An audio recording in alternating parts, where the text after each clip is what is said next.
Ver el derecho como un montón de artículos sueltos es un poco como tener una caja de Lego pero sin el manual de instrucciones. Sí, totalmente. Claro, puedes construir algo seguro, pero lo más probable es que no sea muy estable, que se te venga abajo al primer empujón. Es una sensación de caos, la verdad. Es una analogía perfecta.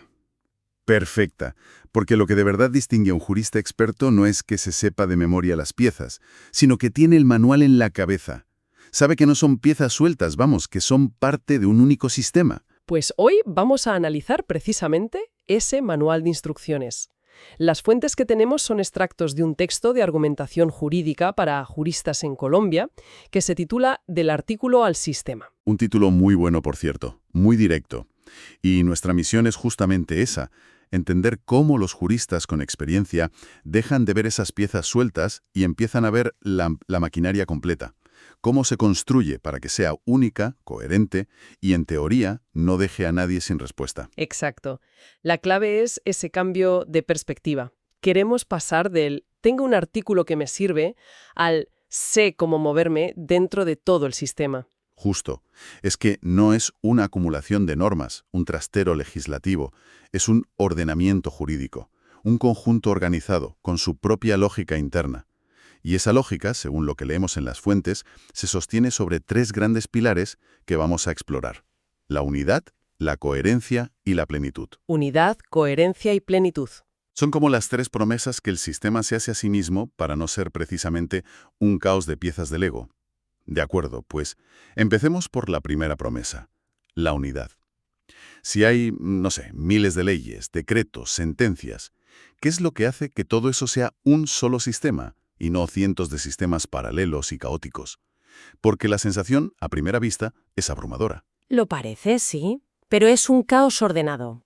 La idea de unidad significa que todo el derecho de un Estado forma una única red. Todo está interconectado. ¿Vale? Una red. ¿Y qué la mantiene unida? Pues el núcleo de esa red, en un sistema como el colombiano, que analizan las fuentes, es la Constitución. Es la norma de normas. Todas las demás fuentes, sin excepción, tienen que leerse a la luz de la Constitución. Tienen que ser compatibles con ella.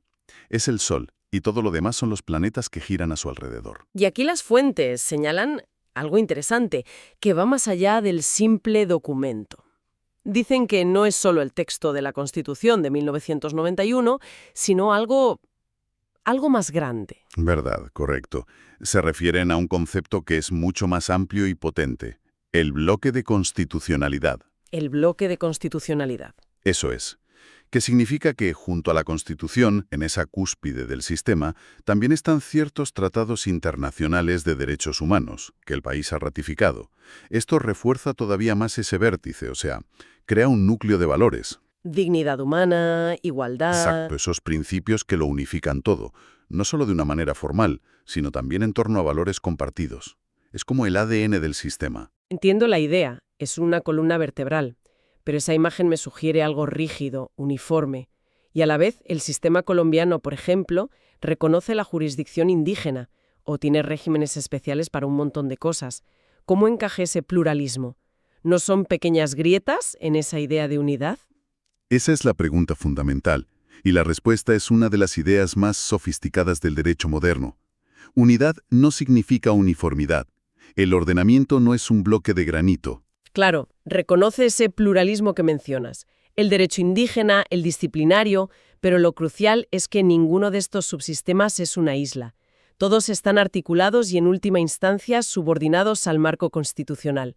O sea, que pueden tener sus propias reglas, pero con un límite muy claro. Exactamente.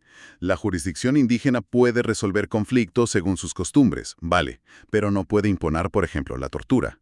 ¿Por qué? Porque violaría los derechos fundamentales de la Constitución y del bloque de constitucionalidad. Lo entiendo. Por tanto, la unidad no aplasta la diversidad. Es el marco que la sostiene y le da sentido, asegurando que todos compartimos un suelo común de derechos. Vale, aceptamos que hay una columna vertebral constitucional que lo une todo. Pero hasta una columna vertebral tiene que lidiar con tensiones, con movimientos contradictorios. Y eso me lleva al segundo pilar, la coherencia. Porque en el día a día, lo que se ve son choques. Una norma que permite algo y otra que lo prohíbe. Sí. Exacto. ¿Cómo gestiona el sistema esa tensión para no romperse? Esos choques tienen un nombre técnico que aparece en las fuentes. Se llaman antinomias. Antinomia. Son conflictos entre normas que dan soluciones incompatibles para el mismo caso. Y lo fascinante es que el propio sistema, que ya sabe que esto va a pasar, porque es imposible que no haya roces, tiene mecanismos de defensa. Como una especie de sistema inmunitario. No puede evitar los virus, las contradicciones, pero tiene glóbulos blancos para neutralizarlos. Esa es la idea, ¿sí? Y ese sistema inmunitario es un kit de herramientas clásico que todo jurista domina. Son 3 criterios. El primero, el de jerarquía. El famoso dicho latino, lex superior derogat inferiori. La norma de rango superior prevalece. Justo, la regla del jefe. La más intuitiva. La Constitución siempre le gana a una ley y una ley a un decreto. Pero me pregunto si no es una solución un poco bruta. A veces una norma inferior, un reglamento, está mucho más pegada a la realidad de un problema que una ley general. Bueno, en principio, es la regla de oro. No admite excepciones porque la validez de todo el sistema depende de respetar esa pirámide. Pero tu pregunta apunta al segundo criterio, que matiza esto. Es el criterio de especialidad. Lex specialis derogat generali. La norma específica para un caso desplaza a la general. ¿Podríamos ver un ejemplo para que quede claro? Claro. Las fuentes mencionan el caso de la contratación estatal. El Código Civil regula los contratos en general, para todo el mundo. Pero luego hay un Estatuto de Contratación Pública, que es una ley específica sobre cómo contrata el Estado. Vale. Si hay una contradicción entre las 2 normas sobre un contrato del Estado, se aplica la ley especial, la de contratación, no la general del Código Civil. Se prefiere la regla hecha a medida. Entendido. Jerarquía primero, y entre iguales, la específica gana. ¿Y la tercera herramienta? La tercera es la temporalidad, lex posterior derogat priori. Entre 2 normas del mismo rango y del mismo nivel de generalidad que chocan, la más nueva deroga a la anterior. Se asume que el legislador ha cambiado de opinión. Exacto. Su última voluntad es la que cuenta. Es de sentido común para que el derecho pueda evolucionar. Vale, tenemos los 3 criterios: jerarquía, especialidad y temporalidad. Pero aquí me surge una duda, que seguro que pasa en la práctica. ¿Qué ocurre si los propios criterios chocan entre sí? Por ejemplo, una ley antigua, pero muy específica, frente a una ley nueva, pero general. ¿Qué gana? ¿La especialidad de la antigua o la novedad de la reciente? Esa es la pregunta del millón. Ahí es donde la argumentación jurídica se pone de verdad interesante.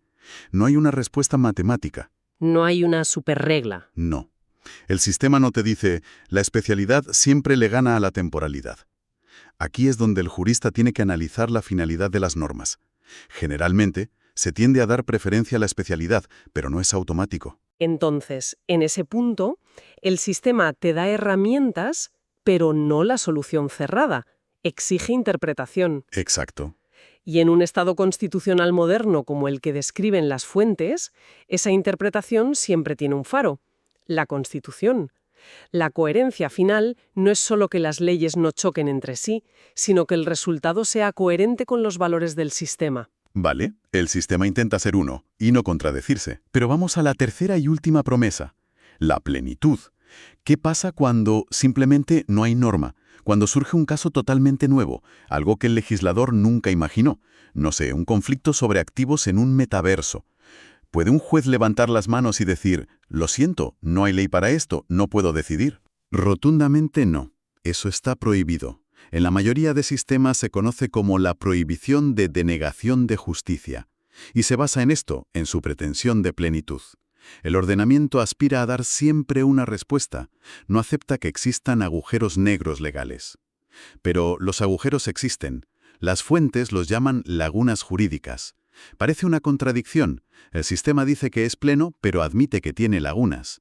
No es tanto una contradicción como una estrategia. El sistema reconoce que es imposible regularlo todo de antemano. Sería asfixiante. Así que, en lugar de eso, lo que hace es crear mecanismos para rellenar esos vacíos cuando aparecen. O sea que una laguna no paraliza el sistema. Al contrario, lo activa. Pone en marcha las herramientas de integración.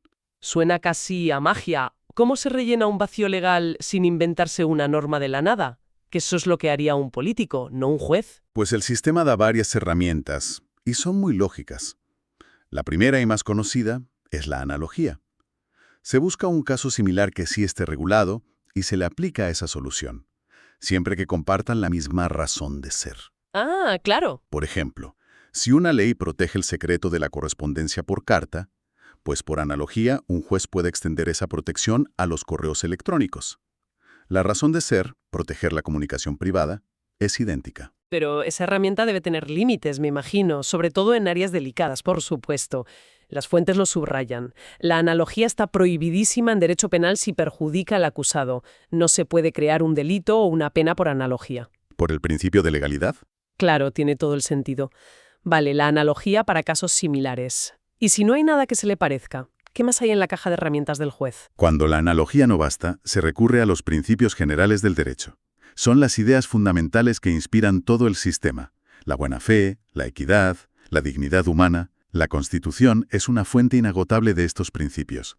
Son como las vigas maestras del edificio. Esa es la imagen. Si falta un ladrillo en una pared, te apoyas en la viga más cercana para construir una solución sólida. Y supongo que también se mira lo que han hecho otros jueces antes, ¿no? Sin duda. Ahí entra la jurisprudencia. Las decisiones de las altas cortes son una guía fundamental. Y también la doctrina, los análisis de los expertos, o incluso la costumbre en ciertas áreas. La clave es que el juez no crea derecho de la nada, sino que construye una solución usando materiales que el propio sistema le da. Muy bien, hemos visto la teoría. Un sistema que aspira a ser único, a no contradecirse y a tener siempre una respuesta.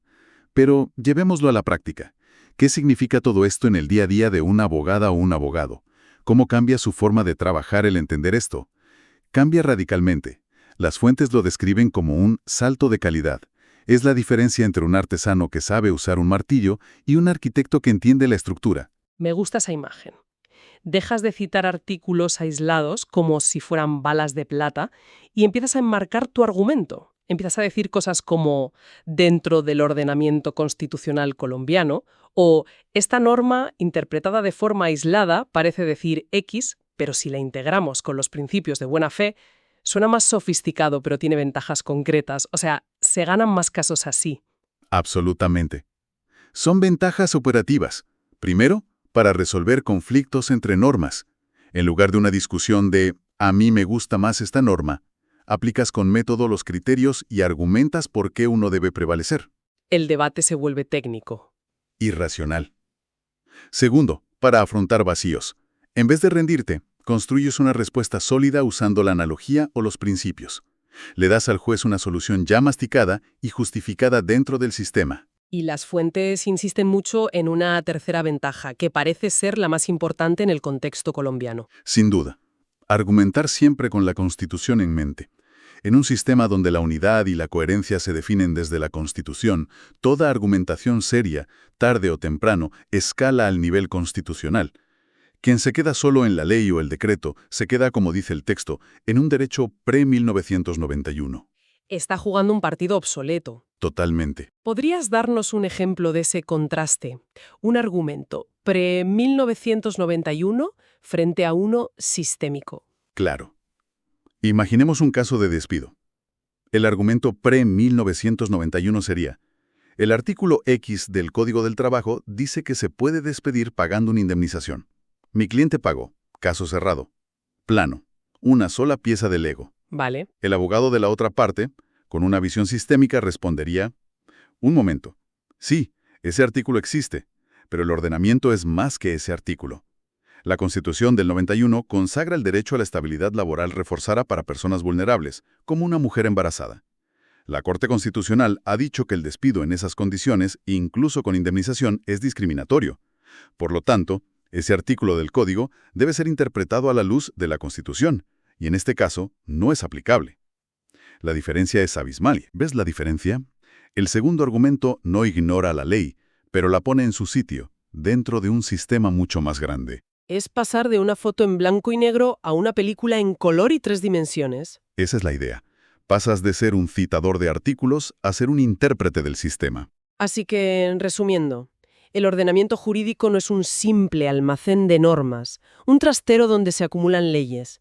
Es más bien una arquitectura viva, un sistema diseñado para estar unificado por la Constitución, para resolver sus propias contradicciones y para rellenar sus propios vacíos. Exacto. Es una estructura compleja que aspira a dar una respuesta racional y justa. Es la diferencia entre un montón de ladrillos y una catedral. No siempre es perfecta, a veces tiene goteras, pero la arquitectura está ahí. Y todo este análisis sobre cómo funciona esa arquitectura nos deja con una pregunta interesante para seguir pensando. Si el sistema dota a los jueces de herramientas tan potentes para interpretar, armonizar e integrar las normas, rellenando vacíos y resolviendo contradicciones, ¿dónde está exactamente la frontera entre la función del juez que aplica el derecho y la del legislador que lo crea? ¿Cuánta creatividad está permitida o incluso exigida por el propio sistema para mantenerlo vivo y funcionando?